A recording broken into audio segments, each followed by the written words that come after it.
We're going to do it together.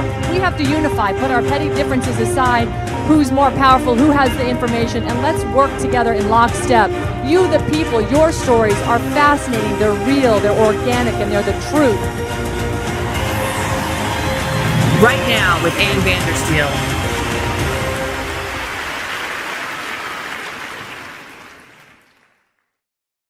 Good evening, TGIF. That's right. Woo, I could barely get it out. It's a long week. It feels like first week back for me after a couple of weeks off. Good evening and welcome to Right Now with Ann Vandersteel. 60 minutes of headline news, personal impact stories, and as usual, all signal and zero noise. Tonight, we're going to continue on this building momentum around the Declaration of Military Accountability.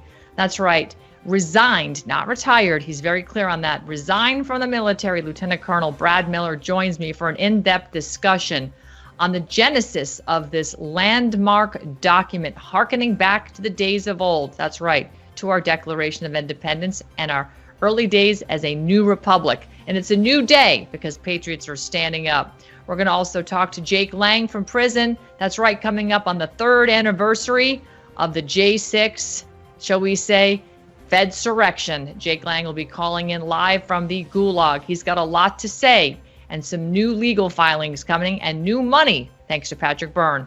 And Mike Maroney, the Commander's Artist, is also going to be joining us and stopping by.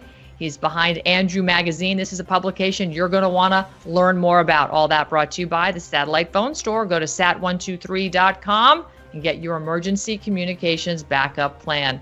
And as well as the satellite phone, you're going to need food. Head on over to lightsoutbeef.com and get your emergency beef rations. When you go to lightsoutbeef.com, if you use my name, Ann, A-N-N, at checkout, you'll save 10%. Be right back with our interview with Brad Miller.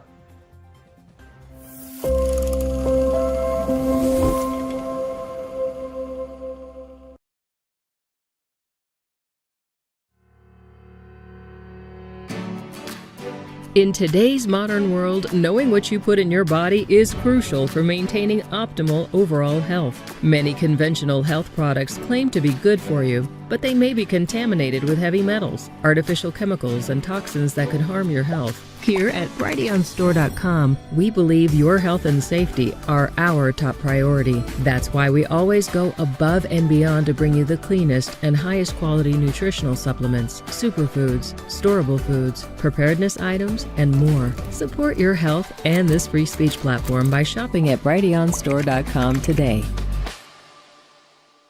My Towels solved a problem that we've all had with towels. You go into the stores and they feel lotiony and soft, but then you get them home and they wind dry you. That's why I made My Towels. They actually work, they're soft, and they absorb.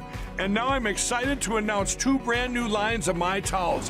What makes them the best towels ever is they're now made with 100% long staple Shapir cotton.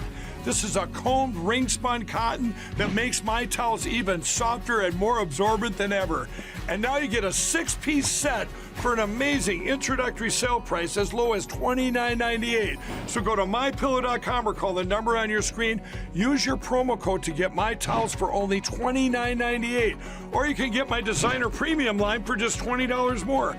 Either way, you save 50% now on all My Towels. They actually work. What a concept. This offer won't last long, so please order now. mypillow.com.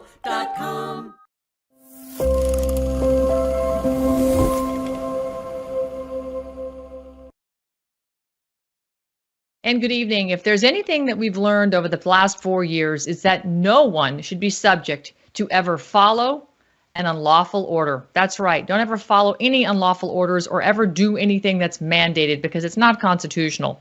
The public-private partnership of bureaucratic overreach has yielded tyranny, like what our founding fathers faced when they gave King George III the wave off or the middle finger or the Heisman, whatever you want to call it. And that's when they set sail over here and left to build a brighter, more free and just America, a future for all of us and those incredible shoulders for which we still stand upon today.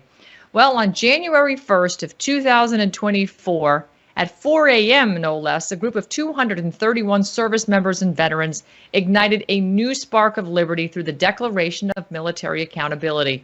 And in this declaration, the signers pledged to hold military leadership accountable for their other violations of the law and constitutional rights over the last several years. And in the spirit of the founding fathers and the following examples set by the Declaration of Military Accountability, the signers of this petition pledge to hold our leaders accountable and remove those in each of the three branches of government who have broken our laws, trampled our rights, and denied our ability to live in freedom. Joining me now to explain the genesis of this marvelous document that has caught the internet on fire and is setting a spark of freedom in all of us is not retired, resigned Lieutenant Colonel Brad Miller. And welcoming to my show for the first time, Brad Miller, not a retired Lieutenant Colonel. He's a resigned officer in the Army. And man, you have lit a house of fire as a spark that is just burning through the deep state right now and the bad actors on this COVID mandate with the declaration for, basically getting our military in line here. Brad, it is great to see you. I know you've been doing a lot of interviews. Hey, thanks so much for having me on. And you're right. I like to call myself happily resigned. I did not retire from the military. I resigned. Sometimes I like to make sure that people understand that distinction because for two reasons. One, I don't want to misrepresent myself as holding a status that I don't hold. But also, sometimes I just tell people, hey, don't take my resignation away from me. Don't take that decision that I made to walk away from me by, calling me resigned when by calling me retired when I'm actually, resigned. But yeah, thanks so much for having me on. Yeah. So, this is a big deal.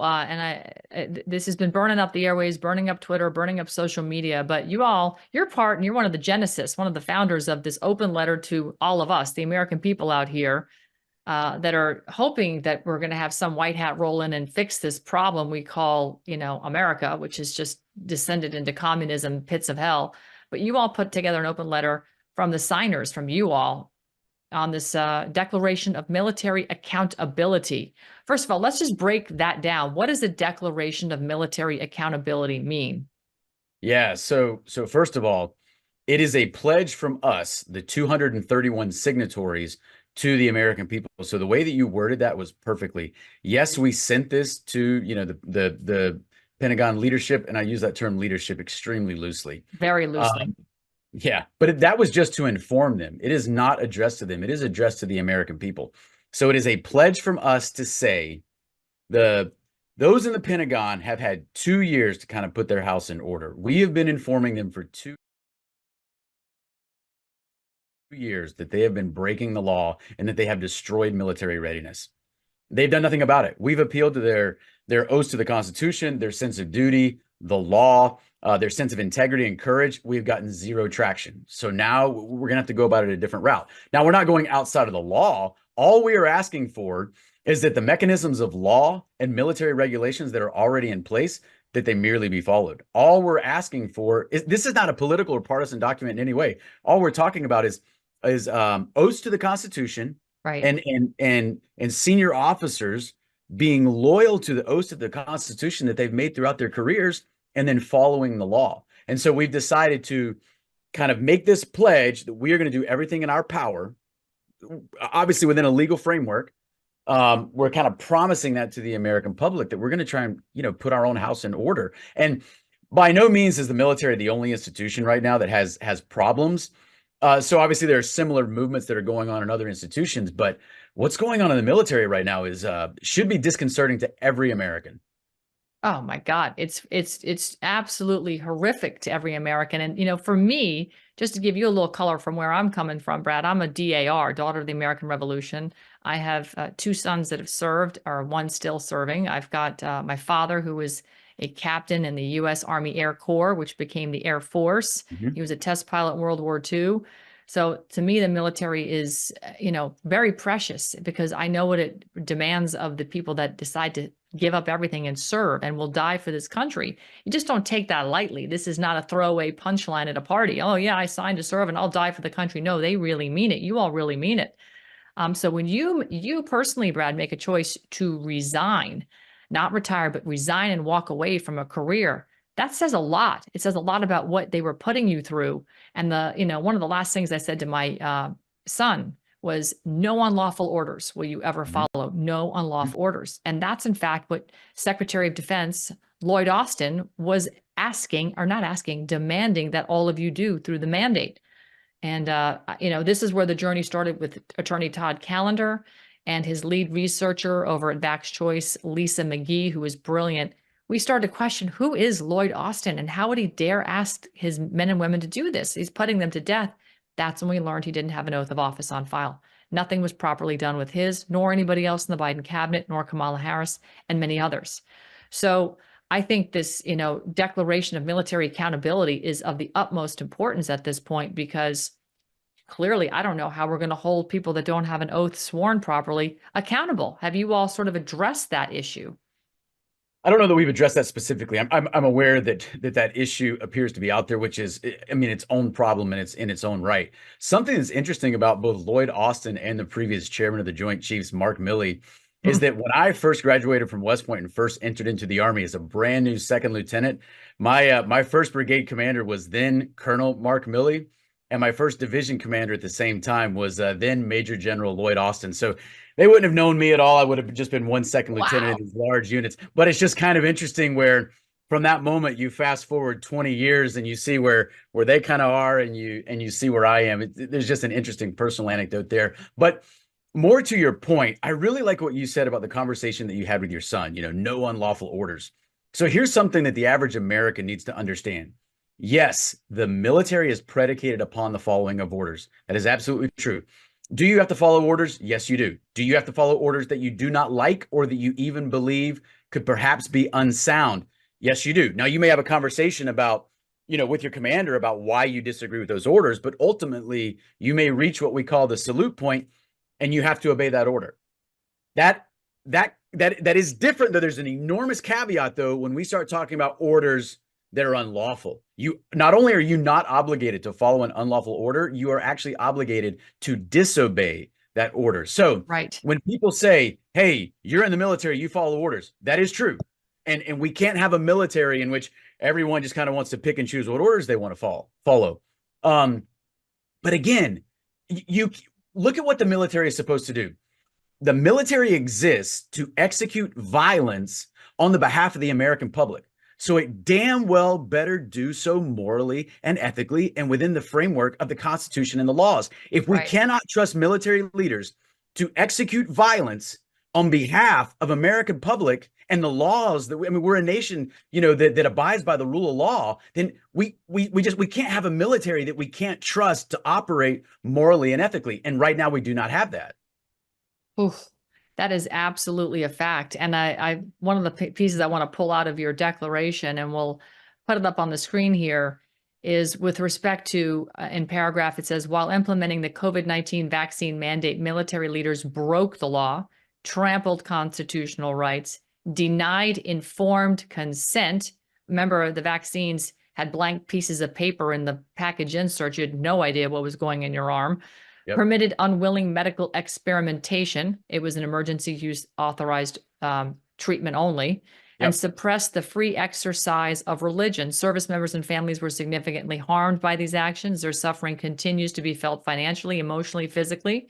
Some service members became part of our ever-growing veteran homeless population. Some developed debilitating vaccine injuries, and some even lost their lives. This is, you said, in an apparent attempt to avoid accountability, military leaders are continuing to ignore our communications regarding these injuries and the laws that were broken. Tell me a little bit about that, because at this point now, Brad, it is, if it's not common knowledge, almost to the point of being on the back of cereal boxes everywhere in America, that these so-called COVID shots, they weren't vaccines, COVID shots, were dangerous and harmful and killed people, or at least it resulted in a lot of injuries. I think people under a rock if they haven't heard this by now or experienced it in their own family. So you're having communications back with the higher ups. How are they ignoring it? What is that like? I mean, do you have experience yourself, other people that are signatories that have, been, treated improperly this way? Yeah, I think what they're trying to do is, I think their first course of action is going to ignore what we're doing right now. What they've been doing over the last couple of years is they've been playing, legal word games. And if you remember, you've got a very informed audience, so they probably are well aware of kind of the FDA approval for this ghost product called Comirnaty, and then you got this Pfizer BioNTech product, and ultimately what you have is collusion between the FDA and the DoD to misrepresent a product that is unlicensed and only exists under EUA as a fully licensed product. And they kind of had this bait and switch. And when you look at it, I'm not a lawyer, but I mean, to me, it looks a lot like fraud. Yeah. And then when we for 2 years have been kind of raising the alarm and saying, what are you doing here? We get just a bunch of word games and memos that talk about, legally distinct but interchangeable. And, you look in the laws and you're like, but you're not following your own laws. And then kind of a related but slightly separate issue is you have individuals that are being deprived of their constitutionally protected rights when it comes to the free exercise of religion. Because we look at the religious accommodation requests and how they were just all basically just default disapproved. I mean, I think you ended up having less than 1% of those that ended up being approved, when those should all be evaluated on a one by one basis, and they weren't. But even though I will tell you though, technically a religious accommodation request shouldn't even be required when you're talking about something that can't be mandated because it only exists under an emergency use authorization. So there's just, when you just peel back the layers, there's just more and more problems just continue to emerge. Yeah, and you even stipulate right here that you say, we intend to rebuild trust by demonstrating that leaders cannot cast aside constitutional rights or the law for political expediency. And, when it comes to being politically expedient, can we take it back to this woke DEI language and, the pantyhose, lipstick wearing men in the military? That to me was sort of the big red flag in the beginning. Even before COVID, we start to see all this stuff, coming in, and it was trickling in all very quickly, one right after the other. And as an American, I'm concerned that we don't even have a military that I think can defend us at this point. I'm that gravely concerned about what has happened with the breakdown of the entire military apparatus using this ridiculous woke ideology that led to the COVID mandates and people being afraid to stand up to something that was patently unconstitutional. Yeah, I mean, you mentioned the pantyhose wearing, lipstick wearing. So I'm 44 years old. I went to West Point out of high school, wanted to go into the military, served 19 years in the military. Congratulations. That's quite an accomplishment. Well, thank you. And I mentioned that because, there used to be a time in this nation where, and nothing against the women that served, but I'm gonna just talk to the men just for a second, where young men, they would look. Oh, and by the way, I was referring to men wearing pantyhose and lipstick, not women. Not women. Of course. Men. Sorry. Should have been more clear. But you got to make those distinctions now. But men used to look for ways to challenge themselves, and the military was a great outlet for that, because you could serve your country, exercise your patriotism, maybe even follow in the footsteps of your parents, your grandparents, etc. But also, it was a good way to kind of channel that masculine energy. And you look at now, and I'm just going to be honest with you, and you and your listeners out there. But if you look at the Pentagon now appears to be led by a feckless, low T, ignoble cadre of people out there. I just don't know if you can find two nuts in the same sack there in the Pentagon. And if you can, it might be in a dude pretending to be a lady. I'm just saying, that's kind of where we are right now. And I hate to put it like that. So we got to fix this. We have to fix this. And all we want to do, we're not looking to go outside the framework of the law in any way. We're just asking that the laws and the regulations that already exist just be followed. And there's a reason why this declaration is written in a voice that ties it back to the founding fathers and the Declaration of Independence. I mean, there's a historical voice that the Declaration should be read in that is very much intentional. And I noticed that because it starts out that way from the get-go. And I love that, by the way, because this is, in fact, what we're missing right now. Americans, most people, I keep a copy of the Constitution on my desk right here. I have many of these pocket constitutions all over the place. I've got a nice hardcover over there. I refer to it all the time, and it reads in plain English, as your document, your Declaration of Military Accountability reads in plain English, so that anybody can read this and understand and get a sense of pride. Like, it looks like these signers, men and women, are trying to instill a sense of pride back in the military through accountability. One of the things I want to call out here, it says, in the coming years, thousands within our network will run for Congress and seek appointments to executive branch offices, while those of us still serving on active duty will continue to put fulfilling our oaths ahead of striving for rank or position. Help me and help my audience understand what that will look like if, in fact, you achieve members of the military into Congress. What will happen? What does that mean?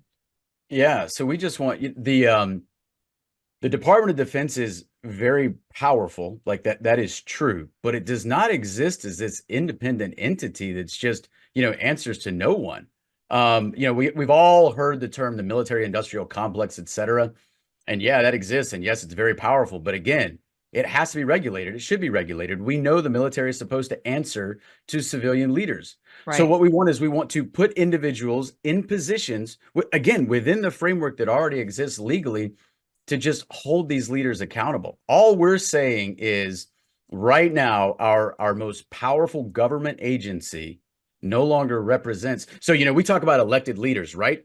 But the military also represents the American public. Now, they're not elected, but they very much stand in the place of Americans and execute violence on their behalf. So they very much represent the public, and they do it with a rifle in their hands. And all we want to do is make sure that they are held accountable when they break the laws, and that they are carrying out their duties on behalf of the American people in a way that the Constitution and an existing code of laws allow for. God bless you for putting it like that, because that's the most simplistic definition of what actually should be happening. It's not complex, is it, Brad? It's not complex. It's really not. It's 2 + 2 = 4. Okay. You got this. Tell me, how did you all come together to draft this with 231 signatories? That's a lot of people. It's a lot of cooks in the kitchen. How did you distill it down so that you could actually get this drafted and put to the American people? Yeah. How was it written?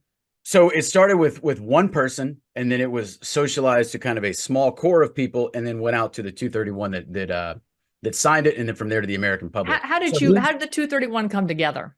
Okay.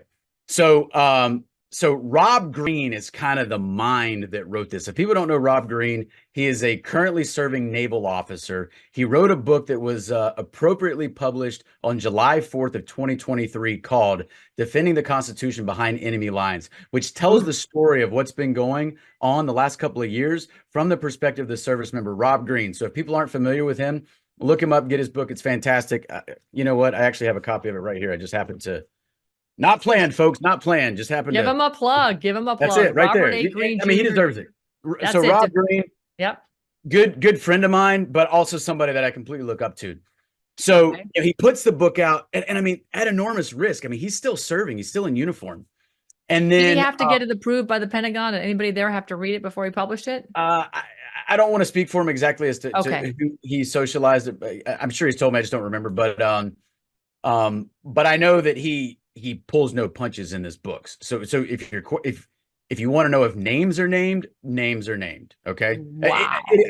I am not, yes, he's my friend, but the book is fantastic and the book stands on its own. And I would tell you that even if I didn't know him at all. Ordering a copy when we're done with the interview. Promise. I can't wait to read it and interview Rob. Okay. There you go. And you absolutely should. So I love this stuff. It's great. So kind of a natural extension of kind of his book. He has this idea in his head for an open letter that later we ended up calling the Declaration of Military Accountability. He put some verbiage together. He socialized it with a small group of us, maybe a dozen or so. I was one of those. We retweaked the wording. We got it down to one page. Every single word in there is very meticulously calculated. There's nobody who can misconstrue what we're saying in there. There's no way come on. We're not calling for a coup or anything crazy. It's very, very direct what's in there. From there, we then further socialized it with a larger group. And that's when we got a total of 231 individuals that were willing to put their names to it. Now, some of them on the last page are redacted, and that's a personal decision. People who are still serving who said, I want to sign. I'm a little bit concerned about my name. And we said, hey, go ahead, sign it. We'll redact your name because at least you've signed it. You're counted among those who still assume some risk in signing it. And again, that's a personal decision as to whether they did or did not want to redact their names, but that's why there are some at the end of the document. And then the decision was made, we're going to kick off the year 2024 with a bang. So it was decided kind of in that small core nucleus of those of us who kind of, did this, that I would be the one to send it to the American people. And just prior to that, send it to the chairman of the Joint Chiefs and 17 other senior military representatives. So I shot an email to the chairman of the Joint Chiefs and 17 other officers at 4 a.m. Eastern time on January 1st, while everybody's still recovering from New Year's Eve. Hold on. Why was it 4 a.m. Eastern on January 1st? What was about 4 a.m.? Just because early in the morning. I wanted to get ahead of anybody who might be waking up at all. And again, just Eastern time, because a lot of these guys are obviously in DC because they're in the Pentagon. So Right. So we knew we were going to launch it on January 1st. Since I was the one who's going to send the email, I said, okay, I'm going to send it at 4 a.m.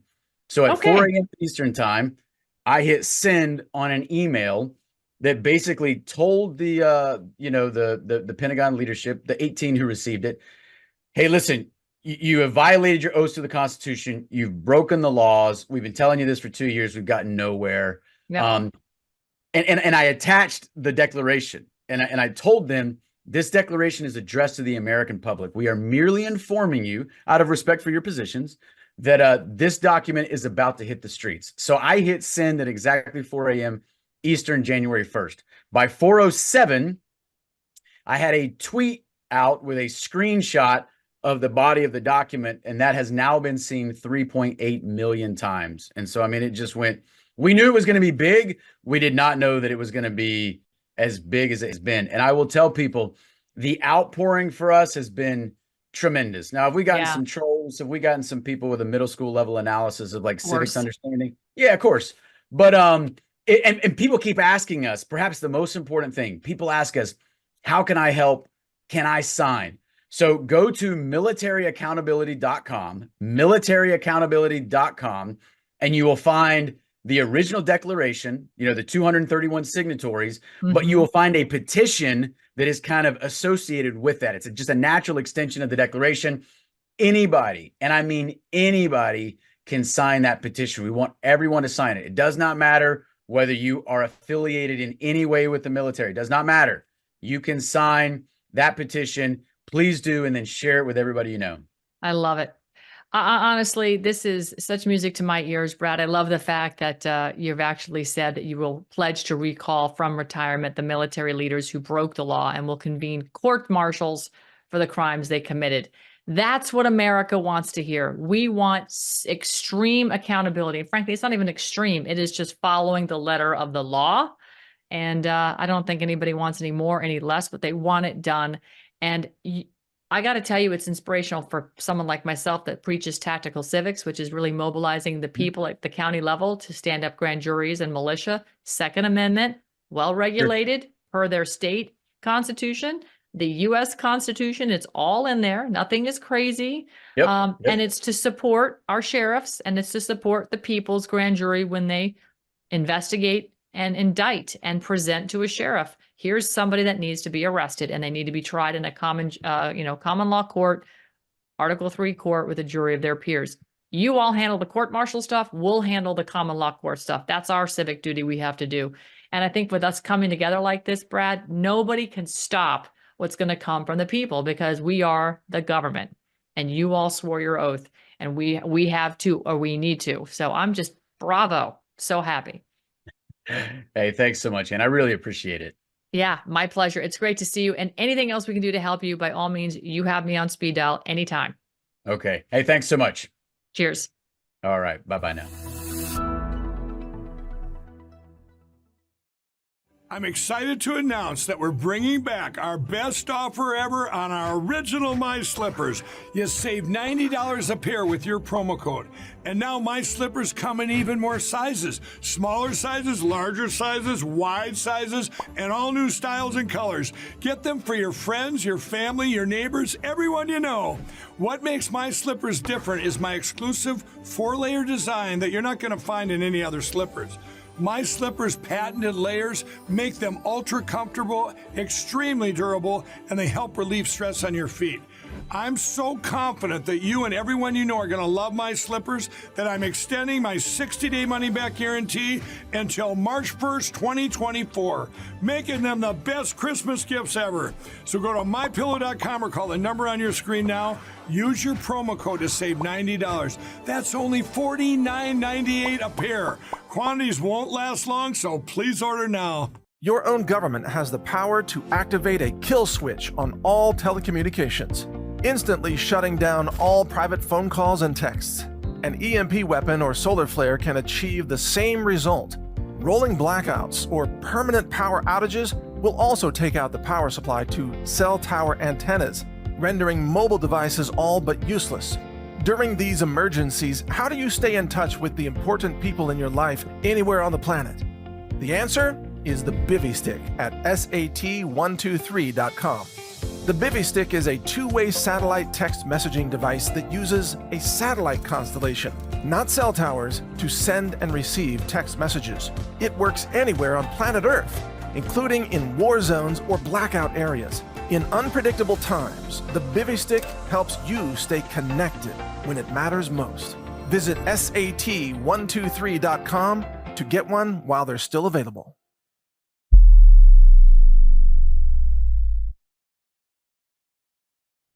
Many of you have been asking, where am I getting the energy from? Where is the glow coming from? What's changed with your hair and skin? Well, simply in the last month, I started taking a product, C60 Evo. If you go to c60evo.com/Ann Vandersteel, you too can get radiant energy, mental focus with C60 Evo's ESS 60. What is it? That is pure C60. Get that increased flexibility, immunity, and longevity.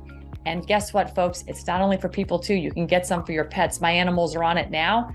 And that's right, I'm having trouble keeping up with Vegas, my dog, who I like to go on long walks with in the morning. He is battling back on the heat down here with his C60 Evo as well.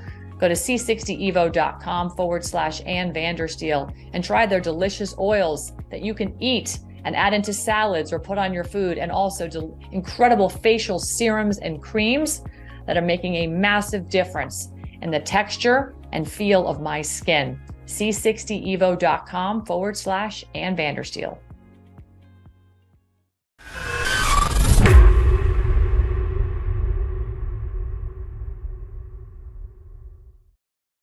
And welcome back to the second half of Right Now with me, Ann Vandersteel. Wanted to take a minute and thank my sponsors that are making this show extremely powerful and funded, because it takes a village to get this kind of stuff out there, folks. And again, I've always been super honest with you about the products that I actually recommend. It's only products that I use personally. I don't recommend anything that I've never tried nor used myself. So that being said, I just want you to know I authentically get behind these products. And one of them I want to talk to you about briefly is Bella Grace. Bella Grace is something that was introduced to me through a friend of mine, Brandon Howes. And I've got to tell you, it has made a remarkable difference, not only in my life, but my husband's. He was an avid athlete in college, and, hockey, baseball, that kind of stuff, kind of detrimental to his knees. But this product right here, Bella Grace's Elixir, what I'm ingesting twice a day, as is my husband, has got a very powerful combination of supplements in it, one being cat's claw, one being Astra Real astaxanthin. It's a powerful carotenoid from a microalgae, and beyond its incredibly powerful free radical scavenging actions, astaxanthin actively recruits enzymes that actually regenerate collagen from the individual amino acids. So imagine building your collagen from within. So, and this is what makes it so powerful, because your body is actually manufacturing exactly what it needs, as opposed to ingesting it from the outside, like taking external collagen, and it never really gets, properly subsumed by your own body. So, these are the types of, delicious supplements. This is an elixir. I just tear it open and I drink it twice a day, once at morning, once at night. Quite delicious, as a matter of fact. It kind of tastes like a Jello shot. Don't hate me because I said that. But anyway, if you go to Bella Grace mobile, if you actually go to anv.bellagraceglobal.com, anv.bellagraceglobal.com, you can learn more about the products there that I authentically and wholeheartedly recommend. I'm going to bring some experts on also in the next coming weeks. Also, I'm back at my Superfoods. It's reset time. It's time to get fit and healthy. I lost 22 pounds taking the Superfoods over the last couple of years, but I got into real Superfoods frenzy, and I've made it the first thing I do in the morning after I do my walk. And if you go to vandersteelhealth.com, you too can also get your promo code, save up to $120 on your first order if you want. And it's also shelf stable food, another prepper type of product that you can have in conjunction with your shelf-stable freeze-dried beef that I also talked to you about at lightsoutbeef.com. So vandersteelhealth.com, get on over there and sign up. You're going to be happy that you have these in your cupboard. All right. Coming up now, we've got a political prisoner, somebody that you know and all love, recently having received a pretty significant financial contribution to the efforts and the legal conundrum that these J6 political prisoners find themselves in. Calling in right now from behind bars in the gulag is Jake Lang on the phone. All right, everybody, special guest right now, emergency broadcast. This is incredibly important. On the phone right now, political prisoner Jake Lang is calling in from behind the bars in the gulag. Jake, it's good to hear your voice, my friend. How are you? I'm great. And, 3 years later, January 6th, it's kind of surreal to still be here, but I'm blessed to have such a strong support system and so many awesome people out there like yourself and all your listeners and the American people who are absolutely outraged by our 3 years of incarceration. My 3 years, especially without a trial, and other people been getting railroaded and being found guilty left and right. Not fair. No, it's not. And habeas corpus being suspended and our constitutional rights being suspended, all of it is a complete and utter blasphemy and is trampling on the graves of the great men and women who founded this country. And frankly, you all are part of the revolution that is reestablishing the republic, and you're fighting from behind bars. But, I have to just let you know, we stand in solidarity because we're all really political prisoners now of this corrupt system. So we're on the anniversary of 3 years of J6. And your sacrifice is not unnoticed by millions and actually, frankly, billions around the world who are wondering when America is going to step up and do the right thing. So give us an update what you've got going on, because I know you have a lot going on, being, of course, over Blessed News TV, which is rocking and rolling as well. Yeah, thanks. And we've got, God's grace says he opens up doors no man can open. And he's used this grave, the government and the devil, they tried, which are almost one and the same. It's kind of like the church's Jesus Christ body here on earth. The one world government is the devil's kind of physical outlaying of himself. But what the government tried to do to destroy me and destroy the Jan 6ers, we've used, just like you said, to wake up millions and even billions of people to the raw fact that tyranny still exists in America, and we still need to exercise our rights and be vigilant and stand up against evil in every single battlefield we can. And so part of that is just using this incarceration, letting God kind of amplify my voice and the voice of all the Jan 6 political prisoners. And so we've just been rocking and rolling, raising funds. We had a large donor, Patrick Byrne, come in, and we had to do a huge fundraising match for that. We reached our goal. We've got a large influx of money coming in, and now we're turning that and we're using it to go after the deep state. We're actually filing a lawsuit, a class action lawsuit today, Good. The last day before the statute of limitations is up, on the Capitol Police and all of the other people that were there that incited basically a violent riot to happen. Police riot. The police rioted basically uncontrollably and attacked unarmed American citizens. Yeah, the videos that memorialize that are damning, and these are the very same video footage that they fought really tooth and nail to never let us have. I remember Nancy Pelosi talking about how, they had diplomatic immunity and that we, the collective we out here in constitutional republic land, were a threat to their democracy, which I find extraordinary that she would just, illustrate that so black and white. And frankly, I guess she has a point, because we are not we're not a democracy, we're a republic, and we have a democratic legislative democracy in 10 square miles. So one has nothing to do with the other, frankly. They're there to serve, and they've forgotten that, and they've suspended that governing document, our Constitution, which basically denotes them as our public servant. They've now become the tyrants, the rulers. So tell us about this class action. How do you intend to rope in the Capitol Police, which were doing the bidding of Nancy Pelosi on January 6th? Yeah, they were the frontline redcoats, tyrants that were protecting the communist coup d'etat happening inside the Capitol building that day. And basically, we're using a strategy, which you're going to love this, Ann. We're using the what the leftists do and the BLMers did to the police departments all over the country, winning, these $80 million lawsuits, to 25, this, that. So we're copying a lawsuit basically out of Denver in 2020. The BLM protesters, for some odd reason, they decided to take over the side of a highway, and the police responded, and the protesters were hit with a barrage of pepper spray and pepper ball bullets and knee knockers, rubber bullets, all kinds of stuff. Same thing that happened on January 6th, except for we were at the People's House doing an unarmed, peaceful protest, well within our rights. These people, God forbid, the deranged people were on a highway, blocking traffic and whatnot. But anyway, they sued the Denver Police Department, and basically the judge found out that the Denver Police Department were improperly trained to respond to that type of protest, that type of crowd and whatnot. And so they won $12 million from that lawsuit. But really, it's not about the money that we're going to be winning from the Capitol Police. I don't really care about that. Really, what we want to do is flip the script and put them on trial. Right. So the hundreds of instances that we have of Capitol Police brutality, improper use of force, gross negligence, all these different things. So basically, when we go for, God forbid, a lot of us going for our appeal processes in criminal court, we can point to a federal civil lawsuit that was founded. Look, the Capitol Police were improperly trained. They did not respond according to, proper police tactics.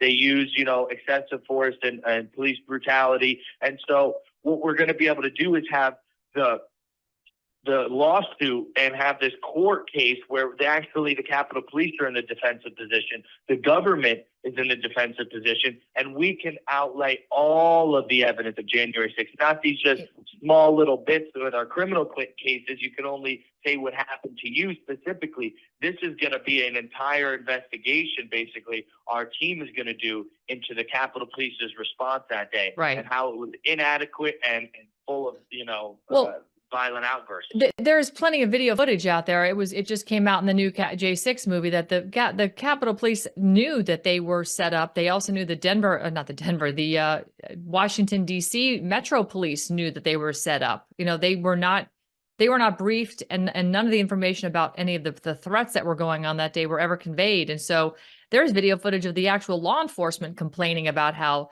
they're like, this is ridiculous. We've been set up. They knew they were set up. So I think you're probably going to have one heck of a case, because there'll be people that'll come forward there. It's on tested. It's on video. It's their own words, Jake. So I think you guys have an excellent case. Who is sort of the spearhead on this case? Let me ask. Well, so we're filing it pro se right now, even though there's about 15 defendants, and I'm filing it pro se. I just paid the same day courier. It's pretty expensive. It's $695.50 to get a court filing shuffled over to the courthouse same day. It's $405 for the actual filing, plus a 10% fee. Then they charge you $250 to actually bring it over there. So we're going to be filing it pro se for now. Then we're going to probably supplement it with maybe a law firm that'll come in and try to help us strengthen the case and fight the case. But basically, Ann, I couldn't find anybody with enough cojones in the last 4 or 5 days since we've been putting this together, because it was a time crunch. We did just realize, oh man, statute of limitations is up on this January 6th. We need to get something in and get it in quick. So we had Attorney John Mosley come and draft the documents on my behalf, and my attorney, worked with him on that. But basically, I got to file it pro se. And then we're going to get some, maybe some heavy hitters. Once this thing hits the news that the first J6 class action's been filed, we're going to probably have a couple different attorneys that peek their head out and want to have a go at this. So that's great. Right now, it's me and Mike. Right now, it's just like it was on Jan 6th.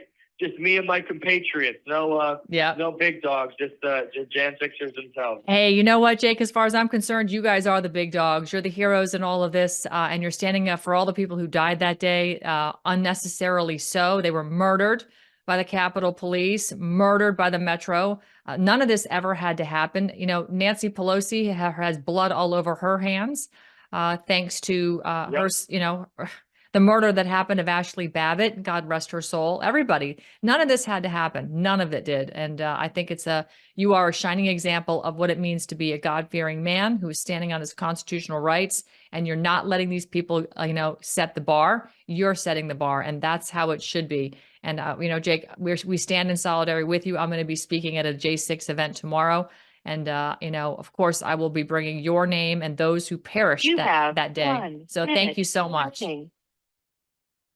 Thank you, Ann, so much. God bless. Yeah, we're going to be fighting hard throughout this next year. 2024 is going to be the year of vindication for the Gen Fixers. I feel it. It's coming. And we have a documentary actually coming out tomorrow about my day at the Capitol. And I want your audience to go check out the trailer that's available at patriotdaymovie.com. The documentary is called Patriot Day, and the trailer and the documentary will be available tomorrow at noon at patriotdaymovie.com. And check that out. And I can't wait for you to see it tomorrow. Okay. It's in the lower thirds on the description right now as we're talking. So, Jake, thank you so much. God bless you.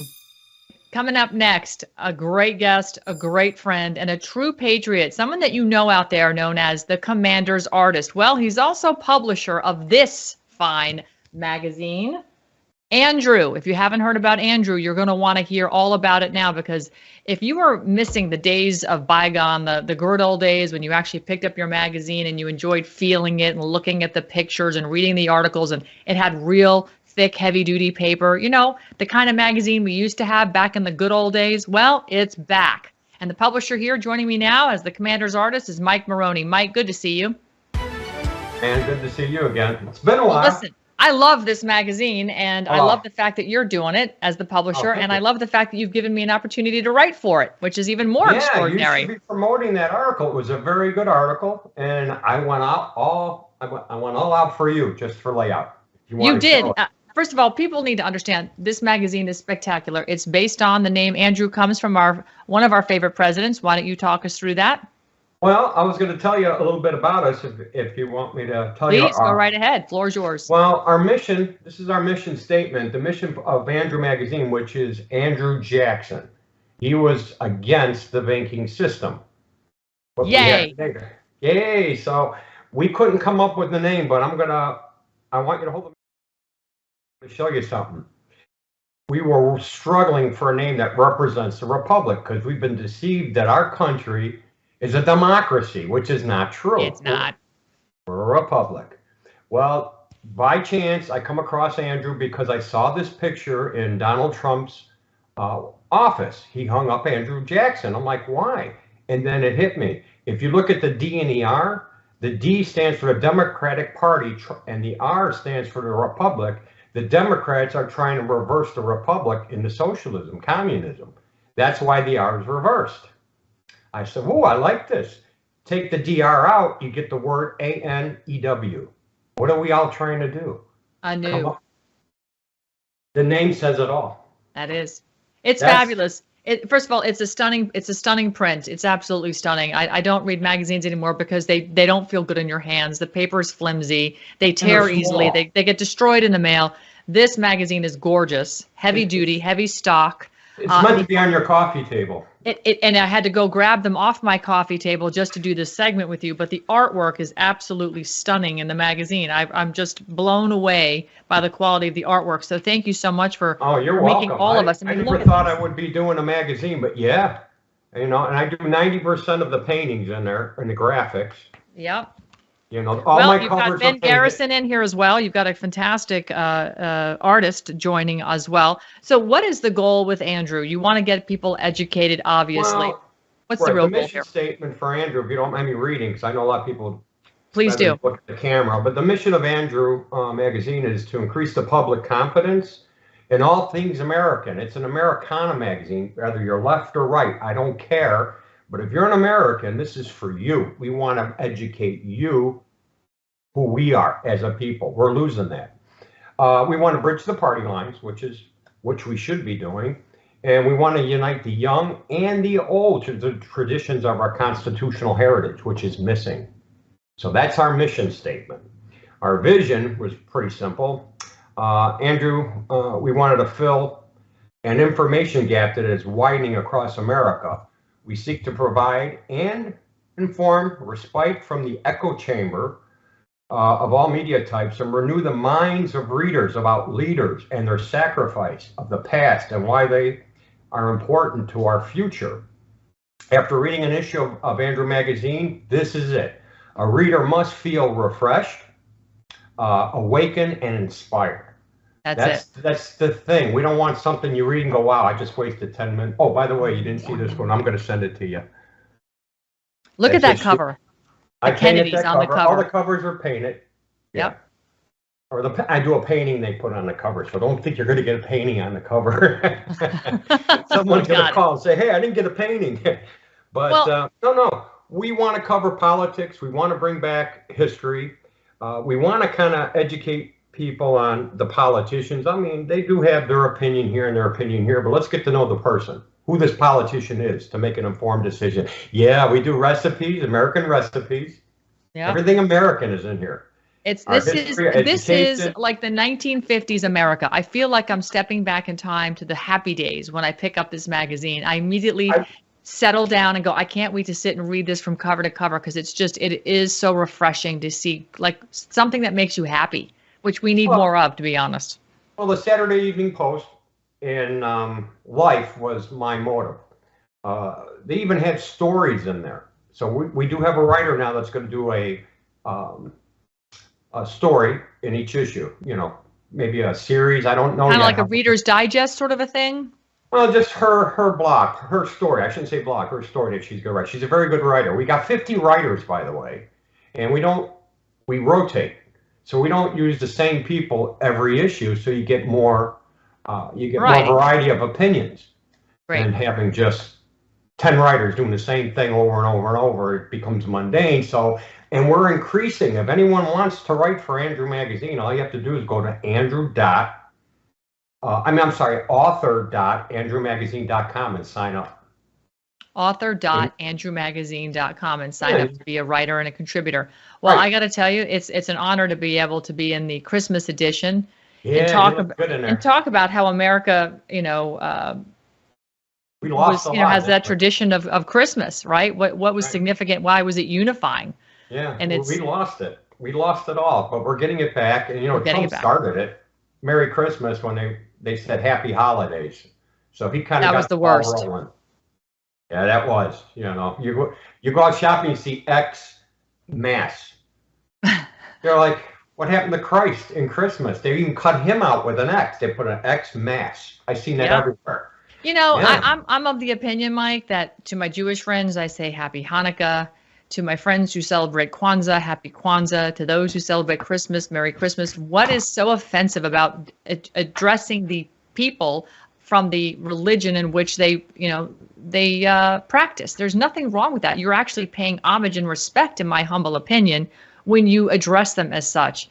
But boy, you say that and people freak out. Oh, just Happy Holidays. Oh my God, it's just so impersonal. Well, yeah, it's right. Like here, we did address our Jewish community. Yeah, beautiful. We got them in there. Yeah, no, you're right.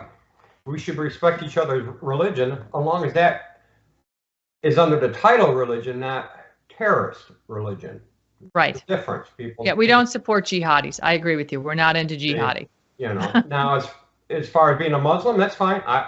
I'm happy with that, because most the friends where I used to live in Georgia were Muslim, my neighbors, and they were more American than you think. The media made these people look bad, but they're not the jihadist group, like he said. They're just, he goes, Mr. Mike, only 1% of them are nuts.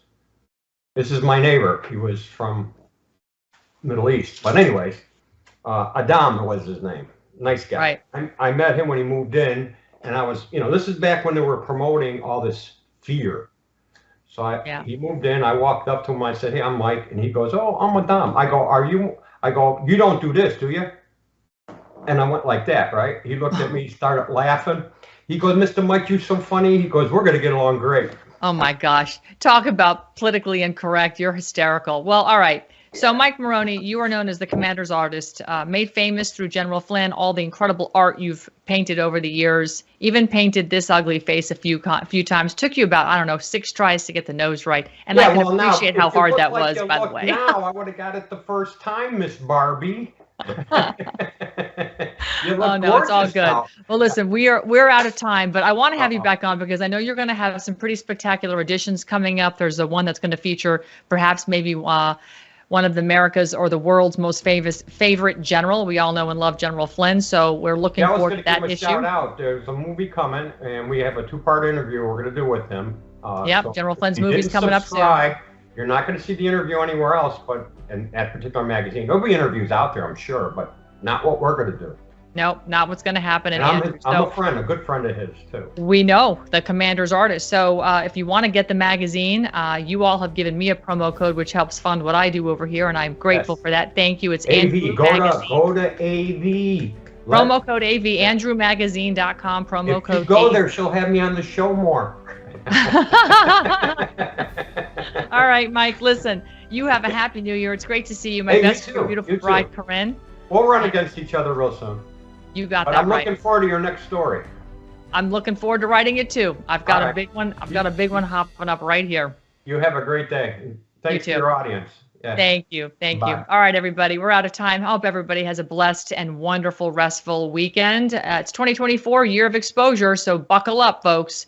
It's coming out like a landslide out of control. God is on the move, and that means his people, you and me, we're marching. Have a great evening and a great weekend. Good night. We'll see you Monday.